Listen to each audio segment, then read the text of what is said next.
दोस्तों बहुत बहुत स्वागत है आप सभी का हमारे इस YouTube चैनल पर। दोस्तों अब तक की सबसे बड़ी खबरों से हम आपको अवगत कराते हैं। अगर आपने अभी तक हमारे चैनल को सब्सक्राइब नहीं किया है तो हमारे चैनल को सब्सक्राइब कर लें और बेल आइकन को भी जरूर प्रेस कर दें। और जो भी इस न्यूज से संबंधित आपको सवाल है उसे आप कमेंट बॉक्स में जरूर लिख सकते हैं। तो दोस्तों बढ़ते हैं पहली बड़ी खबर की ओर। जी हाँ दोस्तों, पहली बड़ी खबर की परिवार वालों से मिले भारतीय वायुसेना के विंग कमांडर अभिनंदन।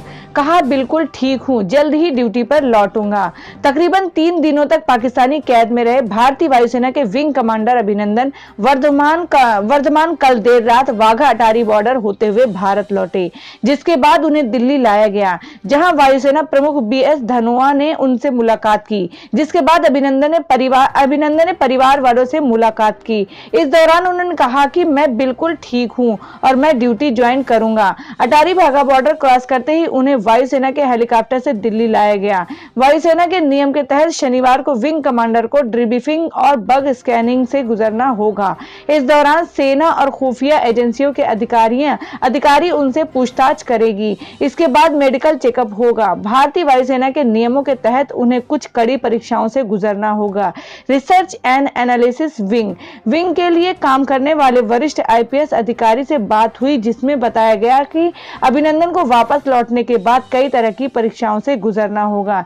ये बेशक अच्छा नहीं है, लेकिन इंडियन एयरफोर्स नियम कानून सख्त हैं। उन्हें युद्ध के दौरान दूसरे देश में पकड़े जाने के बाद वापस लौटने वाले टेस्ट से गुजरना ही होगा। इसका कोई विकल्प नहीं होगा। इन जांच प्रतिक्रियाओं से गुजरेंगे विंग कमांडर अभिनंदन।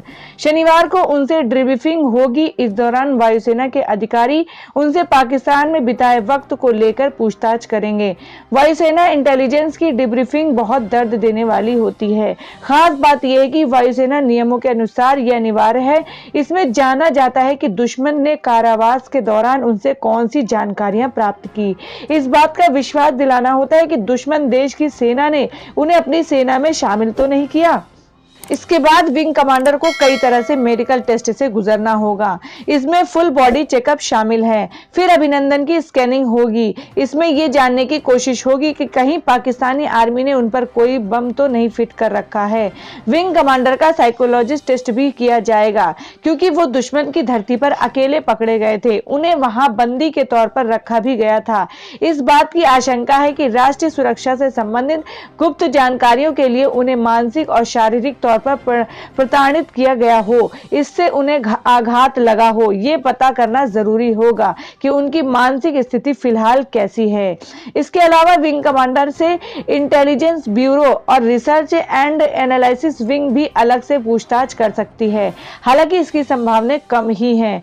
आपको बता दें कि अभिनंदन के पिता भी वायुसेना में रह चुके हैं और उनकी मां एक डॉक्टर हैं। वर्धमान को 27 फरवरी को दोनों देशों के विमानों के बीच हवाई संघर्ष होने पर उनके MiG-21 विमान के दुर्घटनाग्रस्त होने के बाद पाकिस्तान द्वारा पकड़ लिया गया था। वह लगभग 3 दिन तक पाकिस्तान की कैद में रहने के बाद स्वदेश लौटे हैं। विंग कमांडर अभिनंदन रात 9:10 पर पाकिस्तान की ओर वाघा चेक पोस्ट पर दिखे और उनके साथ पाकिस्तानी रेंजर इस्लामाबाद में उच्चायोग में भारतीय एयर अताशे मौजूद थे। गर्व से सिर ऊंचा किए विंग कमांडर अभिनंदन ने पाकिस्तान से गेट पार करके भारत में प्रवेश किया। अमृतसर के उपायुक्त शिव दुलार सिंह ढिल्लों ने संवाददाताओं से कहा कि बहादुर पायलट अपने देश लौटकर खुश हैं। इस कारण अभिनंदन को भारत आने में हुई देरी। दोपहर करीब 4 बजे पाकिस्तानी अधिकारी wing commander pilot Abhinandan Varthaman को लेकर वाघा बॉर्डर पहुंच गए थे। इसके बावजूद उन्हें रात 9 बजे के बाद भारत को सौंपा गया। ऐसे में अब इस देरी की वजह सामने आ गई है। सूत्रों के हवाले से जानकारी मिली है कि पाकिस्तानी अधिकारियों ने अभिनंदन से कैमरे पर बयान दर्ज करने को कहा था। इसके बाद ही उन्हें सीमा पार करने स्वदेश जाने दिया गया।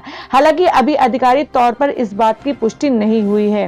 भारतीय वायुसेना का कहना है कि अभिनंदन ने पाकिस्तान का F-16 लड़ाकू विमान मार गिराया, लेकिन उनकी रिहाई से पहले रिकॉर्ड वीडियो संदेश में इसका कोई उल्लेख नहीं है।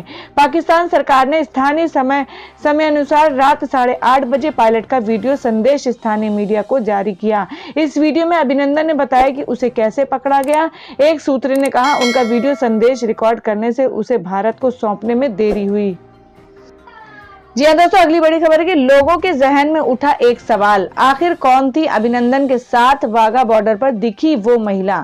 भारत और पाकिस्तान में जारी तनाव के बीच करीब 60 घंटे पाकिस्तान की सरजमी पर समय बिताकर भारतीय वायुसेना के विंग कमांडर अभिनंदन शुक्रवार रात वाघा बॉर्डर के जरिए भारत लौट आए हैं। शुक्रवार को दिन भर के इंतजार और पाकिस्तान की चालबाजी के जद्दोजहद के बाद आखिरकार करीब 9:16 पर वायुसेना के जाबाज पायलट अभिनंदन पाकिस्तान से भारतीय सरजमी पर लौटे। अभिनंदन के वतन लौटने की तस्वीरें लंबे समय तक लोगों के जहन में रहने वाली हैं। हालांकि इस दौरान कई लोगों के मन में यह सवाल भी आया है कि अभिनंदन जब वाघा बॉर्डर से लौट रहे थे तब उनके साथ वो महिला कौन थी। शुरुआत में कुछ लोगों को लगा कि वो अभिनंदन की पत्नी है, लेकिन थोड़ी ही देर में वो वापस सीमा पार चली गई। दरअसल ये पाकिस्तान के विदेश मंत्रालय में भारतीय मामलों के विभाग की डायरेक्टर डॉक्टर फरीहा बुख्ती हैं। एफएसपी अधिकारी हैं जो भारत के आईएफएस अधिकारी के बराबर होता है। वो विदेश मंत्रालय में भारत से जुड़े मामलों की प्रभारी हैं। पाकिस्तानी सेना की जेल में बंद कुलभूषण जाधव का केस संभालने वाली वो पाकिस्तान के प्रमुख अधिकारी हैं। पिछले साल इस्लामाबाद में जाधव की उनकी मां और पत्नी के साथ मुलाकात के दौरान भी वो वहीं मौजूद थी। वहीं शुक्रवार रात 9:30 बजे एयरफोर्स के पायलट अभिनंदन जब वाघा बॉर्डर पार कर रहे थे तब भी बुख्ती उनके साथ मौजूद थी। पाकिस्तान के प्रधानमंत्री इमरान खान ने गुरुवार को अपनी संसद में विंग कमांडर अभिनंदन को भारत वापस करने का ऐलान किया था। इमरान खान ने कहा था कि शांति की पहल के तहत ये कदम उठा रहे हैं। हालांकि पाकिस्तान पर विंग कमांडर अभिनंदन को वापस करने का अंतर्राष्ट्रीय दबाव था। जेनेवा संधि के तहत पाकिस्तान के पास अभिनंदन को वापस करने के अलावा दूसरा कोई विकल्प नहीं था। पाकिस्तान के आधिकारिक सूत्रों जानकारी देते हुए कहा कि भारतीय वायुसेना के विंग कमांडर अभिनंदन वर्धमान की सकुशल भारत वापसी सुनिश्चित करने के लिए पाकिस्तान के प्रधानमंत्री इमरान खान खुद लाहौर में मौजूद थे। इमरान खान शुक्रवार दोपहर लाहौर पहुंचे थे। इसके कुछ घंटों के बाद एयरफोर्स के पायलट अभिनंदन को इस्लामाबाद से वाघा बॉर्डर लाया गया।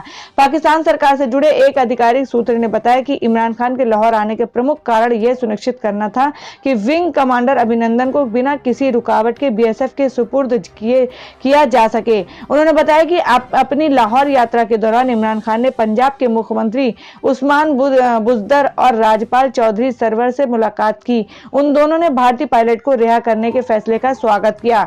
बुज़दर ने कहा, इमरान खान के इस कदम से साबित होता है कि पाकिस्तान शांति प्रिय देश है और अपने पड़ोसी मुल्कों खासकर हिंदुस्तान के साथ शांतिपूर्ण रिश्ता चाहता है। तो दोस्तों, भारत के वीर जवान अभिनंदन को अपने देश में आने पर जो भी लोग खुश हैं वो लाइक कर दें। कमेंट में अपने राज्य और अपने शहर का नाम जरूर लिखें जिससे कि उनका मनोबल ऊंचा रहे।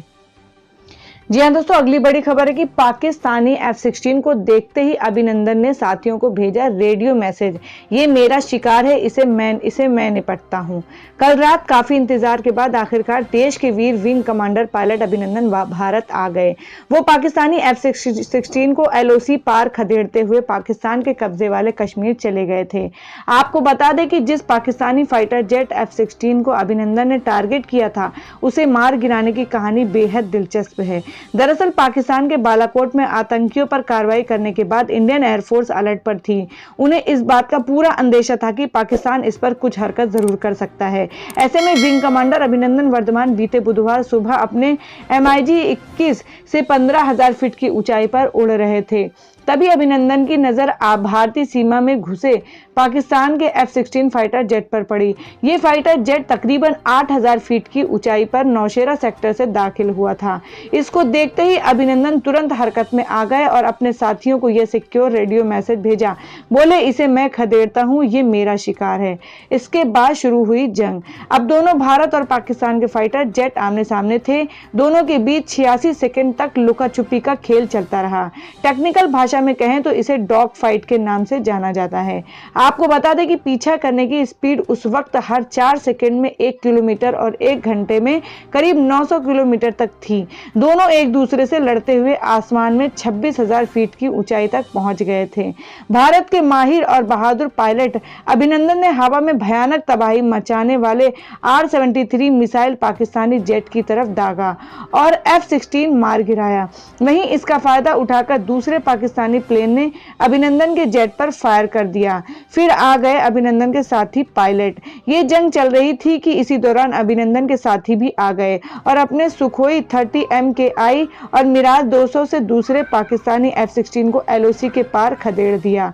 हालांकि इस चक्कर में अभिनंदन का फाइटर जेट क्रैश होकर LOC पार चला गया। उन्हें लगा कि अब प्लेन बचाना मुश्किल है, इसलिए उन्होंने पैराशूट की मदद से अपनी जान बचाई। इसके बाद उन्हें पाकिस्तान आर्मी ने पकड़ लिया। जी हाँ दोस्तों, अगली बड़ी खबर है कि पाकिस्तान के विदेश मंत्री शाह महमूद कुरैशी ने शनिवार को कहा कि भारतीय वायुसेना के पायलट अभिनंदन को पाकिस्तान ने किसी दबाव या मजबूरी में रिहा नहीं किया है।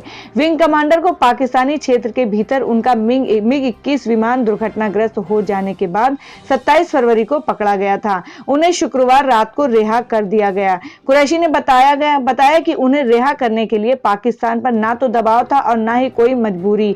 हम उन्हें भारत ये संदेश देना चाहते थे कि हम आपके दुख को और बढ़ाना नहीं चाहते हैं। हम आपके नागरिकों की तकलीफ नहीं बढ़ाना चाहते। हम शांति चाहते हैं। उन्होंने कहा पाकिस्तान क्षेत्र की शांति को राजनीति के कारण जोखिम में नहीं डालना चाहिए। मंत्री ने दोहराया कि अगर जैश-ए-मोहम्मद के खिलाफ सबूत साझा किए जाते हैं तो कार्रवाई की जाएगी। कुरैशी ने कहा पाकिस्तान देश और क्षेत्र की शांति के लिए खतरे राष्ट्र विरोधी तत्वों को बर्दाश्त नहीं करेगा। हमने उग्रवादी समूहों के खिलाफ कार्रवाई की योजना बनाई है। मंत्री ने गुरुवार को स्वीकार किया था कि JEM प्रमुख मसूद अजहर पाकिस्तान में है और वो अस्वस्थ है। कुरैशी ने शनिवार को कहा सरकार किसी आतंकी या आतंकी संगठन को उनकी जमीन का प्रयोग कर हथियारों के उपयोग व आतंक फैलाने की इजाजत नहीं देगी। अगर कोई समूह ऐसा करता है तो सरकार ने उसके खिलाफ कार्रवाई की योजना बनाई है। उन्होंने कहा पाकिस्तान अतीत में नहीं जाना चाहिए, लेकिन अगर हमें अतीत में जाते हैं तो हम देखते हैं कि कैसे भारतीय संसद, पठानकोट हवाई अड्डे और उरी जैसी घटनाएं हुई। ये बहुत लंबी कहानी है। तो दोस्तों, इस खबरों से संबंधित सवालों के लिए और वीर सेनाओं को आप क्या संदेश देना चाहते हैं जिससे कि उनका मनोबल ऊंचा रहे, हमें कमेंट करके जरूर बताएं। और अगर आपने हमारे चैनल को सब्सक्राइब नहीं किया है तो रेड बटन दबाकर हमारे चैनल को सब्सक्राइब कर लें और बेल आइकन को भी जरूर प्रेस कर लें जिससे कि आपसे किसी भी तरह की न्यूज मिस ना हो।